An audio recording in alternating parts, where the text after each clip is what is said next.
Welcome to Hannity. And breaking tonight, a reckoning and political earthquake now underway in the Washington, D.C. swamp. The FBI Director, Kash Patel, will join us in just a moment to break it all down, because right now, as we speak, the truth is more obvious than ever.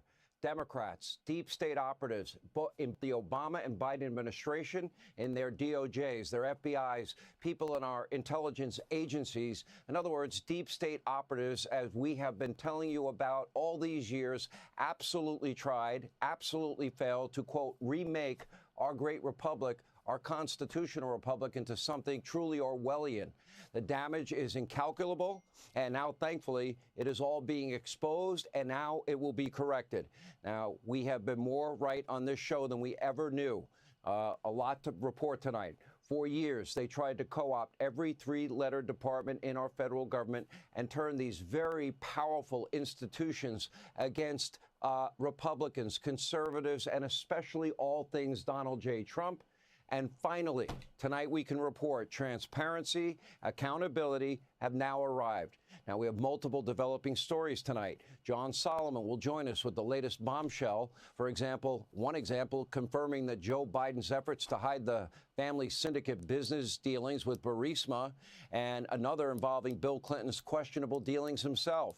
And just last night, another shocking allegation of abuse. As it turns out, former DOJ hack Jack Smith, who attempted to lock up President Trump during his presidential campaign, was also using the federal government to spy on several U.S. senators and Republicans, of course. And needless to say, Lindsey Graham of South Carolina, not too happy. Take a look.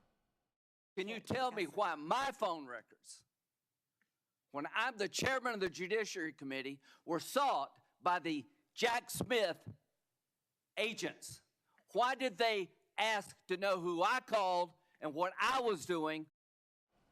They knew who he called, where he called from, where the call was received, who he was talking to. Senator Graham will join us with reaction. He is rightly teed off. But let us be clear. This is 10 times worse than anything alleged against Richard Nixon during Watergate. Yet Democrats, the legacy media mob, they don't really seem to care. And frankly, many in the media mob were complicit in the cover-up of all of this and, of course, responsible. They were out there night after night, year after year, peddling lies and conspiracy theories like the Trump-Russia hoax. It was all debunked. It was all a lie. No correction, no apology, nothing.